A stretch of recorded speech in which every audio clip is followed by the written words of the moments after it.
Hello, ആരാ? പിന്നെ ഇല്ല, അത് ഹംസ പറഞ്ഞിട്ടില്ല, ഒരു 5 ഏക്കർ റബ്ബറിന്റെ കാര്യം പറഞ്ഞായിരുന്നു കേട്ടോ. ആ 5 ഏക്കർ റബ്ബറിന്റെ കാര്യം പറഞ്ഞായിരുന്നു. അത് പിന്നെ 5 ഏക്കർ, മൊത്തം 5 ഏക്കർ ഉണ്ടല്ലേ? മൊത്തം 5 ഏക്കറാ. റബ്ബറല്ലേ മൊത്തം? റബ്ബറാണ്. അത് ഈ ചുറ്റും മുള്ളുവലിയൊക്കെ ഇട്ട് 5 ഏക്കർ റോഡ് സൈഡാ. ഈ മരം എത്ര വർഷം പഴക്കമുണ്ടെന്നറിയോ? മരം എത്ര വർഷം പഴക്കമുണ്ടെന്ന് വെച്ചാൽ 10-32 കൊല്ലത്തെ പഴക്കം കാണും. 32 കൊല്ലോ? ആ, അപ്പൊ ഈ വെട്ടിക്കൊണ്ടിരിക്കുവാന്നോ? വെട്ടിക്കൊണ്ടിരിക്കുവോ? അപ്പൊ ഇത് പിന്നെ ഈ വെട്ടിക്കൊണ്ടിരിക്കുവോ? സോട്ടർ വെട്ടുക. ഫ്ലോട്ടർ കിട്ടുവോ? ആ ആ, ആ ശരി ശരി. അപ്പോഴേ ആ പിന്നെ ഇത് പിന്നെ മൊത്തം 5 ഏക്കറും കൊടുക്കാനല്ലയോ? 5 ഏക്കറും കൊടുക്കാൻ 5 ഏക്കർ 1750 മരമുണ്ട്. അത് ഏത് 105ന്റെ മരമാണോ? 1750, 105 മരം 5 ഏക്കറിൽ വരുന്നത്. ഇയാൾക്കെന്തോടെ? അല്ല 5 ഏക്കറിൽ കണ്ടാ 105 മരം വരുന്നത് 1750. അതല്ല ഞാൻ ചോദിച്ചത്, ഈ റബ്ബറിനകത്ത് ഈ 105, 414 അങ്ങനെ പല സൈസ് ഉണ്ട്. അതില് 105ന്റെ മരമാണോ പിന്നെ 414ന്റെ പല മരമാണോ? സൈസ് എന്ന് പറയുന്നത് റബ്ബർ അല്ലേ, വണ്ണം കൂടിയതും വണ്ണം കുറഞ്ഞതും അങ്ങനെ പല സൈസ് ഉണ്ട്. അയ്യന്തോ അത് പല സൈസ് മരങ്ങളാ. ഓ ശരി ശരി വണ്ണം ശരി ശരി. കൂടിയതും കുറഞ്ഞതും ചുറ്റോളം ഉള്ളതൊക്കെ ഉണ്ട്. ഓക്കെ. അപ്പൊ ഇത് 5 ഏക്കറും കൊടുക്കാനല്ലേ? എന്തോ എന്ത് വിലഭാഗം വല്ലോ ആ എന്താണെന്ന് അറിയോ? അത് ഒരു മരത്തിന് 2500 രൂപ കൊടുക്കണം.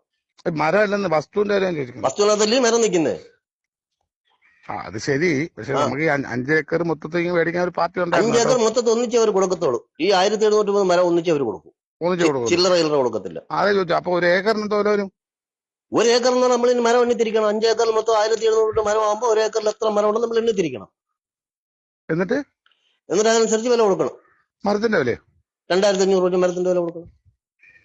അല്ല മാഷെ, ഞാൻ അതല്ല ചോദിക്കുന്നത്. നമ്മൾ എനിക്ക് ആ റബ്ബർ മൊത്തത്തിൽ വസ്തു ഉൾപ്പെടെ മേടിക്കാനാ.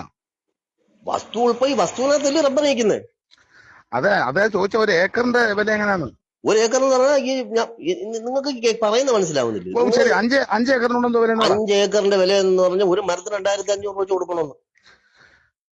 അതിപ്പോ ഒരു മരത്തിൽ ഞാൻ നിങ്ങൾക്ക് പറയുന്നത് മനസ്സിലാവണം. ഞാൻ ചോദിക്കുന്നത് ഈ 5 ഏക്കറിന് കൂടെ എത്ര കൊടുക്കണം? ഒരു മരത്തിന് 1750 മരം, ഒരു മരത്തിന് 2500 നിങ്ങൾ പിന്നെ കൂട്ടിയോ കുളിച്ചോ നോക്കാൻ അറിഞ്ഞു പോയി.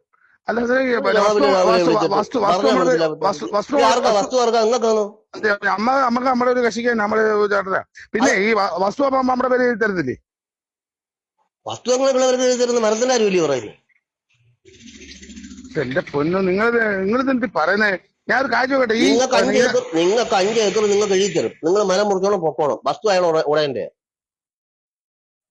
മരം മാത്രം നിങ്ങളത് മരം മാത്രമേ കൊടുക്കത്തുള്ളൂ? നിങ്ങൾ മുറിക്കുന്നവരെ വസ്തു നിങ്ങൾക്ക് എഴുതി തരത്തില്ലയോ? നിങ്ങൾ ഈ 5 ഏക്കർ വസ്തു കൊടുക്കാനിട്ടേക്കുവാണോ? 5 ഏക്കർ വസ്തു കൊടുക്കാട്ടേക്കോ? ആന്നേ. അതിനകത്ത് നിങ്ങൾ ഈ പറഞ്ഞ കണക്ക് 1750 മരം നിൽപ്പുണ്ട്. ഉണ്ട്. അപ്പൊ ഈ 5 ഏക്കർ വസ്തുവിന്റെ പ്രമാണം ഉണ്ടല്ലോ. പ്രമാണമില്ല പിന്നെ വസ്തു ഇവിടെ ഉള്ള. ശരി. അപ്പൊ ഈ 5 ഏക്കറിന്റെ പൈസ തന്ന് ഞാൻ അങ്ങോട്ട് പൈസ വരുമ്പോ നിങ്ങൾ ഈ 5 ഏക്കർ എനിക്ക് എഴുതി തരണ്ടേ വസ്തു? 5 ഏക്കർ നിങ്ങൾ എഴുതി തരും മരം മുറിച്ച് കഴിയുന്നവരെ.